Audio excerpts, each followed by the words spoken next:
Hey there, welcome back to another video. This time around, it is my review of the 2001 CGI animated film, Shrek. Now, Shrek, to me personally, is one of those films that is a childhood favorite, and it's still a favorite of mine to this day. It's not just nostalgia talking when it comes to this film's strengths and why it's held up after all these years. This is a great movie. This is the first film that honestly I can think of in the animated genre, other than something that was done by Don Bluth, that actually is a family film that is every bit as good as Disney's best. Now, before I get around to sharing more of my thoughts on the film, I want to give a special shout out to Ryan for requesting another review. And if there's another film, TV show, or topic that you would like to see me discuss in the future, feel free to donate to either my PayPal or to my Patreon. Link to both will be in the video description down below, and I will try to get to your request as soon as I possibly can. Now, Shrek is based on this storybook of the same name by William Steig, but it's a very loose adaptation of the source material. And the film is directed by Andrew Adamson and Vicky Jenson.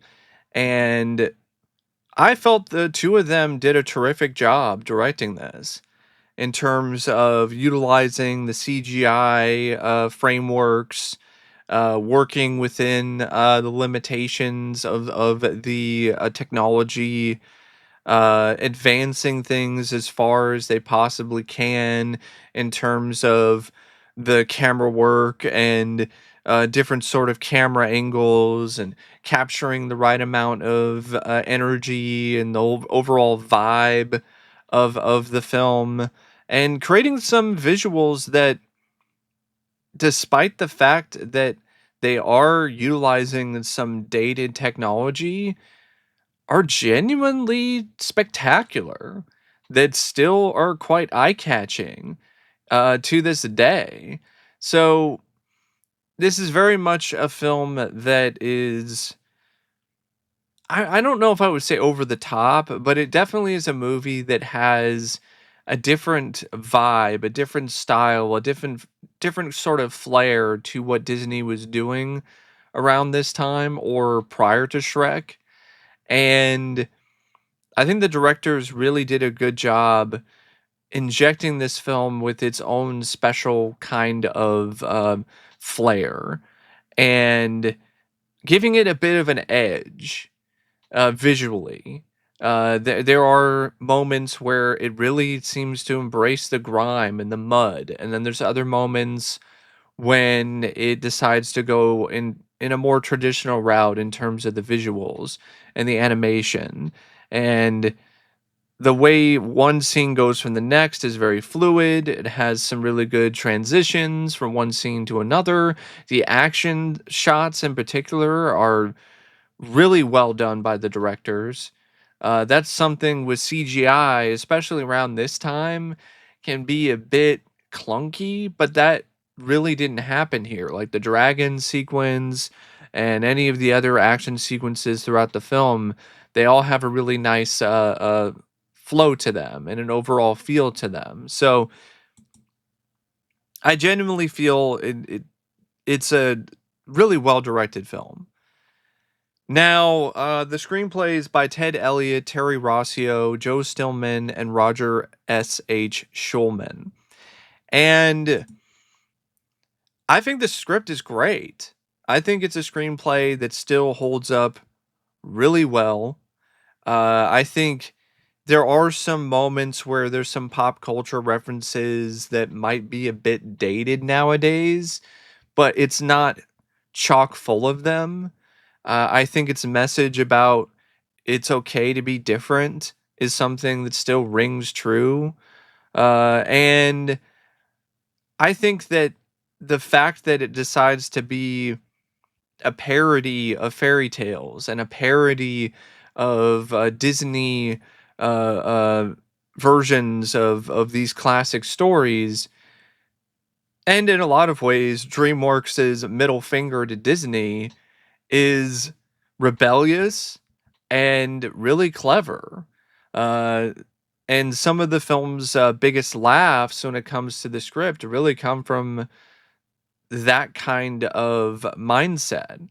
The whole scene where Fiona is doing the singing and singing with the birds, and the birds are singing along, and then she sings a note that's too high, and then the bird explodes.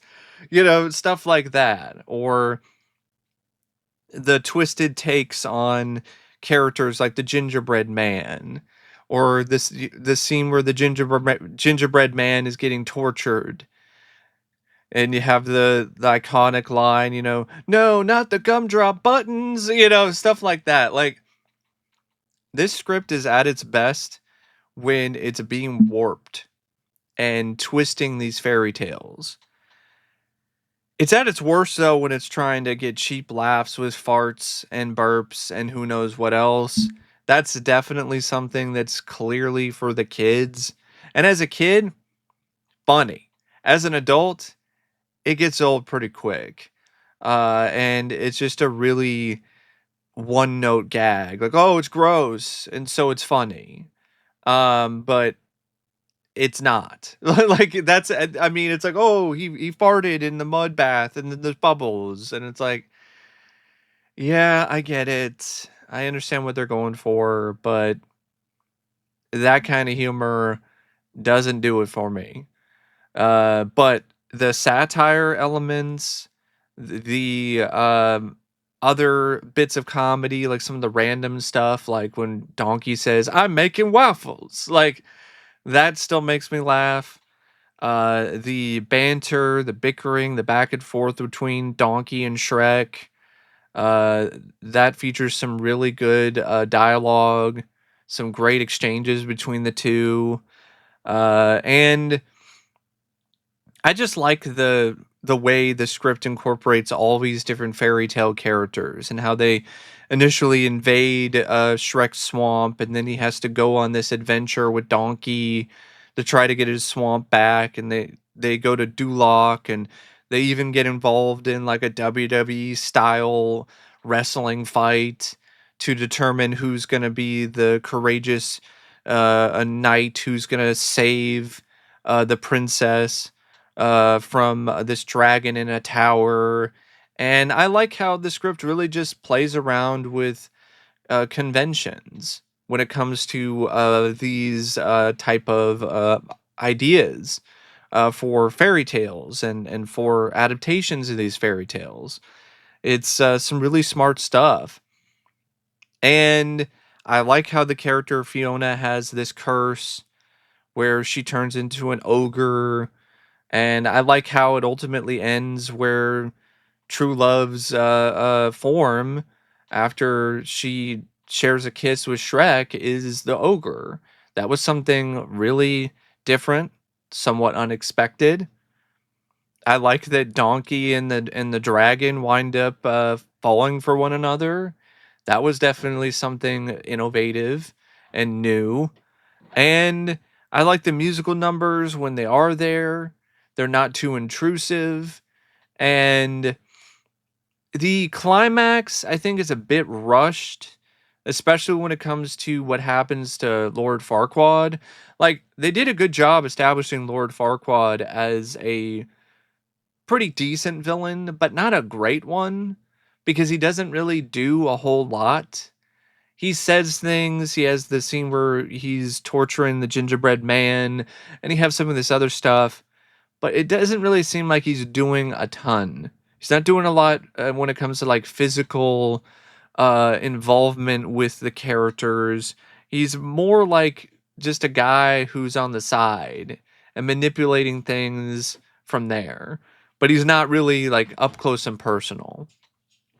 So it makes it kind of hard to really be that fully invested in this villain. And then when he just gets dispatched so quickly in the finale, it doesn't really do him any favors.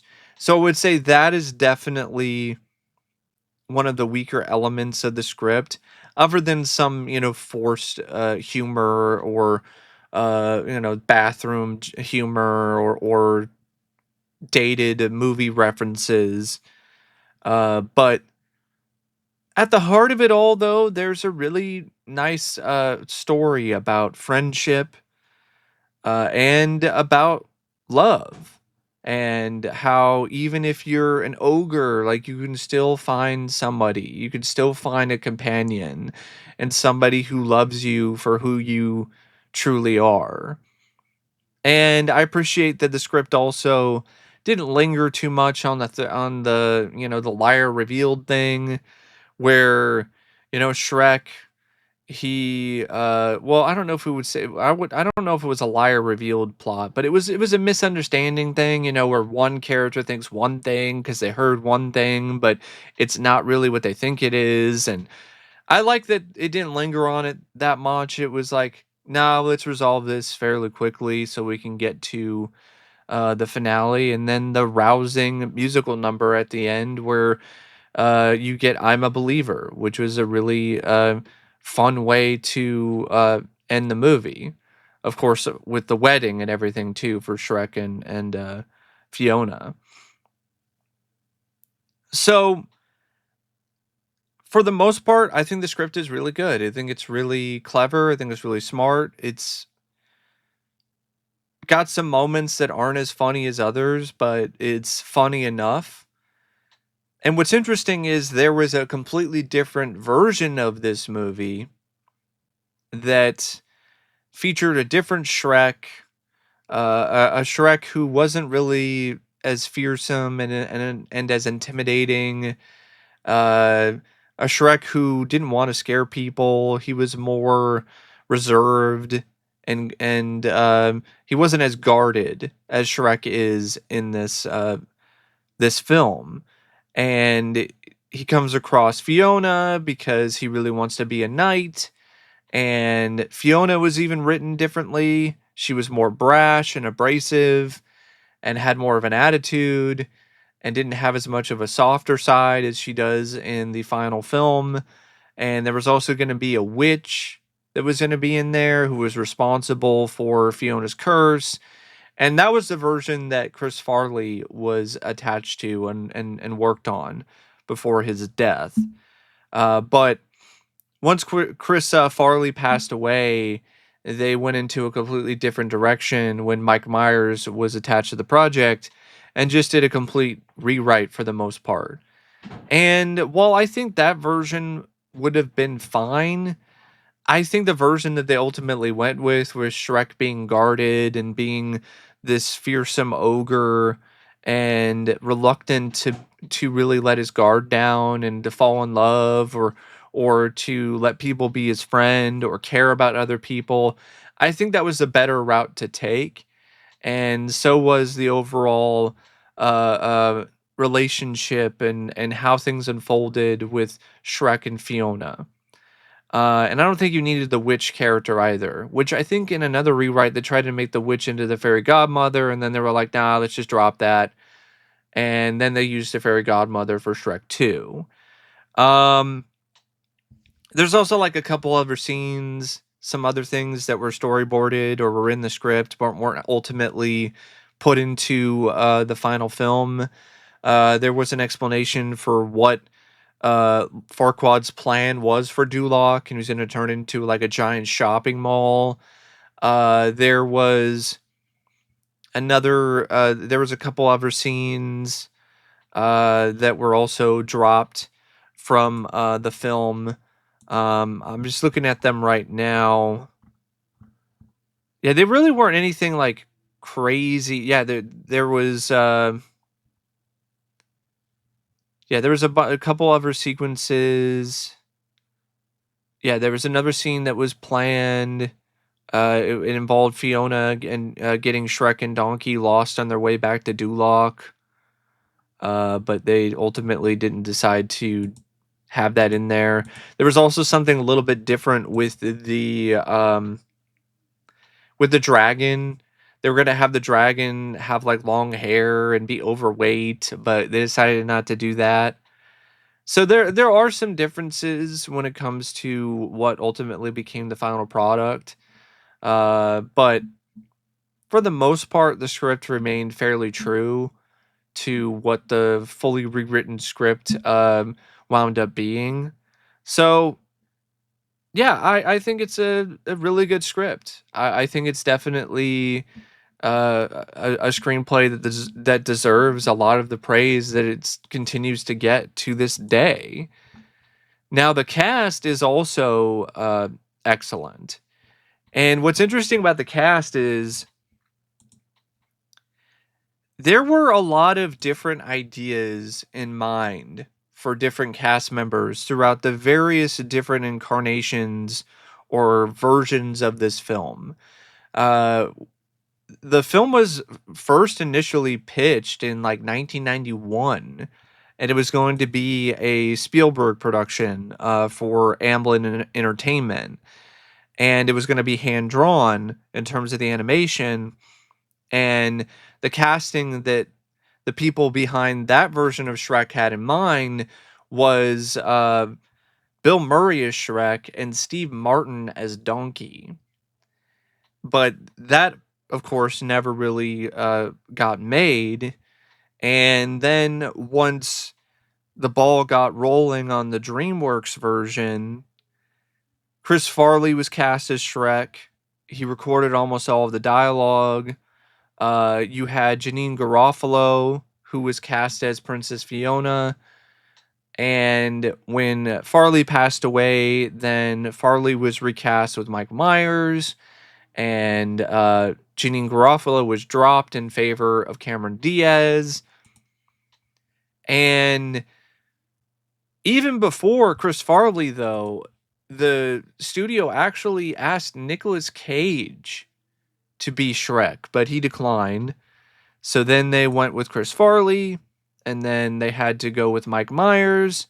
And even somebody like John Lithgow was not the original casting choice in mind for Lord Farquaad. They actually had Alan Rickman.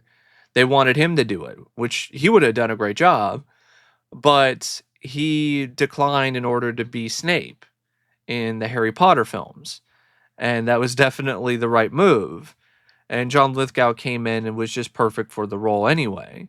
Robin Williams was also going to have a role in the film originally, but he had beef with Jeffrey Katzenberg, and he vowed to never work with him again after how he was treated with Aladdin. And so Robin never really was involved with Shrek. And that's too bad. I would have loved to have seen Robin Williams in this movie. It would have made a great film even better. But yeah, the cast here is phenomenal. I mean, Mike Myers, this is definitely one of his best performances as Shrek. And what's crazy is he was essentially a last minute replacement. Chris Farley was Shrek. He was always the initial plan after Nick Cage declined, or maybe Chris Farley was cast and then they asked Nick Cage. I don't know exactly the timeline, but when he passed, they had to scramble to find a replacement.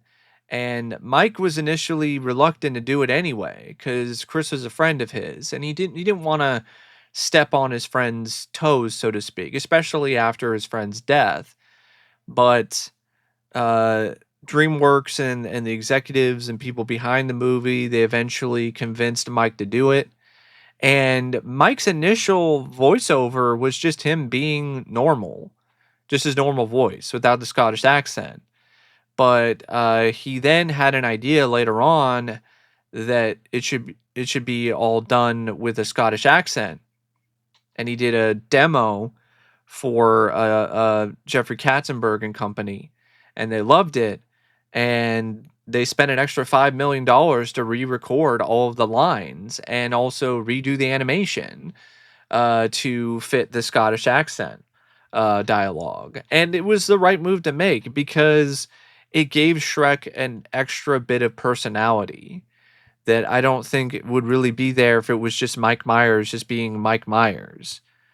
But Yeah, I've always enjoyed Mike Myers' performance as Shrek. You can tell that he's having fun playing this character, and he just does a great job playing the different aspects of Shrek.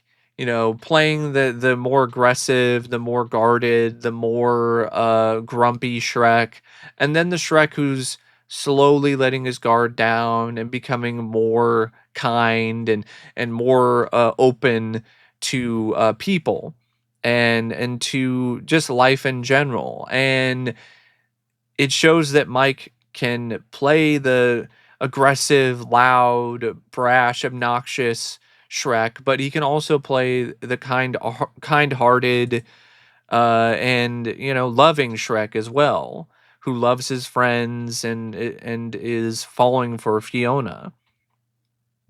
And the chemistry between him and Eddie Murphy was excellent, and it's interesting to me that none of the voiceover sessions were done with any of the actors in the same room together.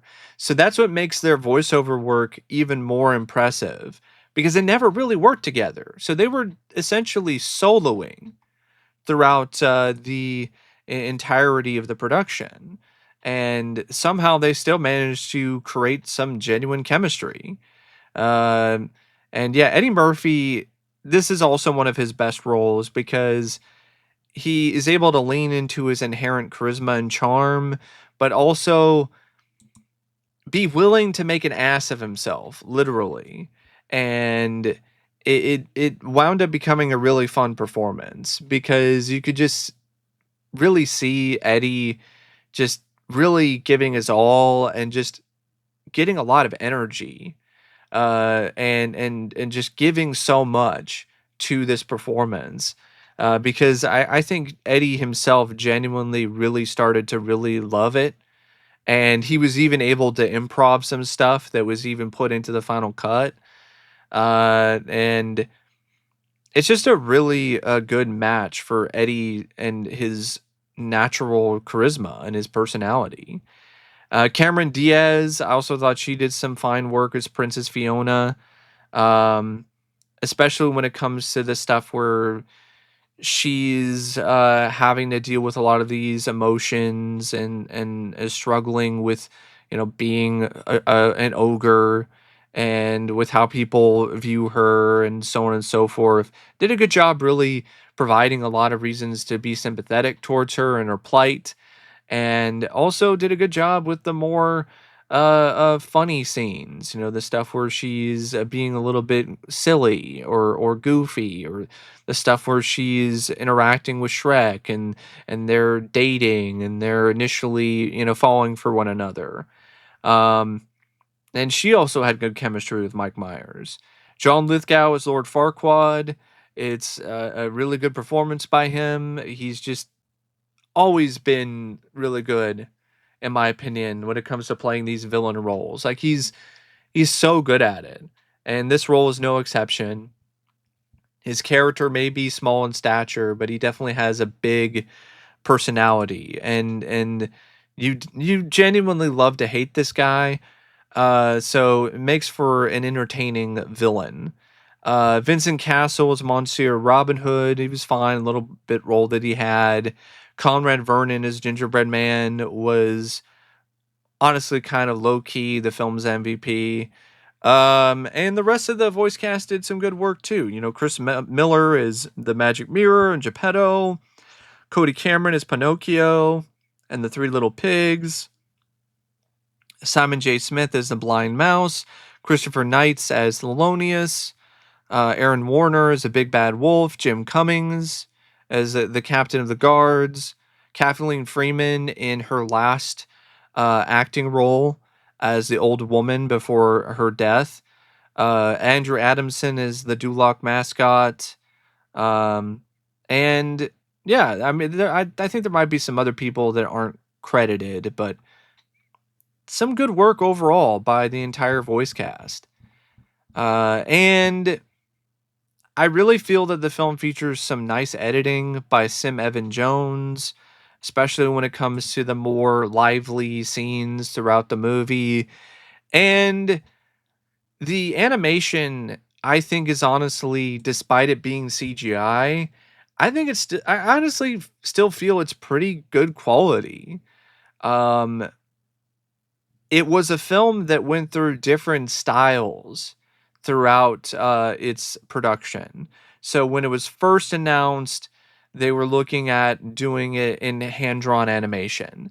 Then when it went away from Amblin and went to DreamWorks, they were doing different sort of tests with motion capture and stop motion and miniatures, and none of it really worked, and so then they decided to settle upon CGI, and they actually invested money and time into creating different types of CGI and different technology specifically for the animation in this movie.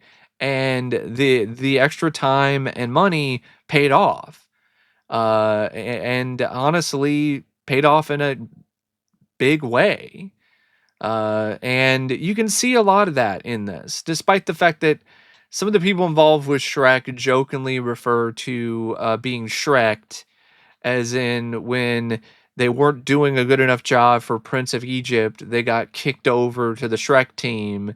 But despite being Shreked, the CGI animators and everybody involved with the CGI, they did some tremendous work despite the heavy strict deadlines and all of the other things that were going against them when it comes to the overall production.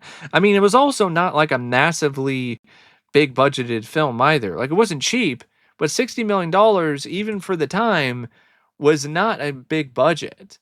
So they worked with that the best that they could, and the end result is something that still stands to this day is some of the best CGI animation from the 2000s. And you can't talk about Shrek without talking about the score by Harry Gregson Williams and John Powell.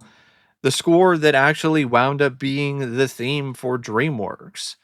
And it's just such a magical score. I love this score. It's right up there with anything you would hear in the best that Disney has to offer, or anything that Don Bluth had to offer with his films. And especially love the fairy tale theme that they use, and it is also used for the DreamWorks theme.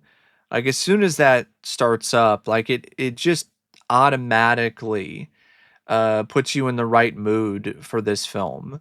And it's very memorable and it's iconic. And the other bits of the score are fine too. They definitely accentuate the action when it is there, or other scenes that are supposed to be a little bit more emotional or comedic. And of course, you can't mention Shrek without mentioning the songs that were used for the soundtrack. Some really choice cuts, good tracks that were utilized very well. Hallelujah, the opening with All Star by Smash Mouth, which actually was a placeholder track for a test screening, but people loved it so much that they decided to just keep it in there.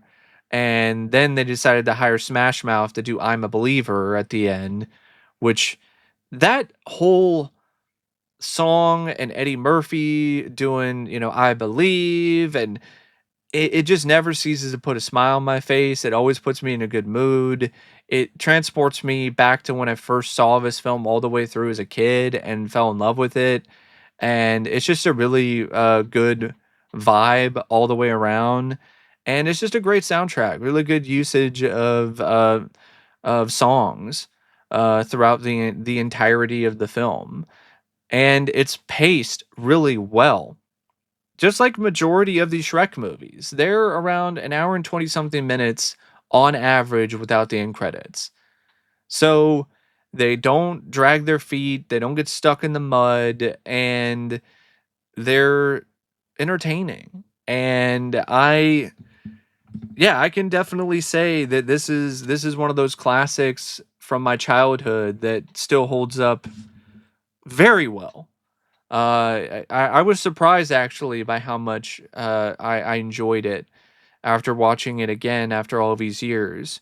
So, yeah, that's my thoughts on Shrek. And as always, thanks for watching, and I'll see you later. See ya.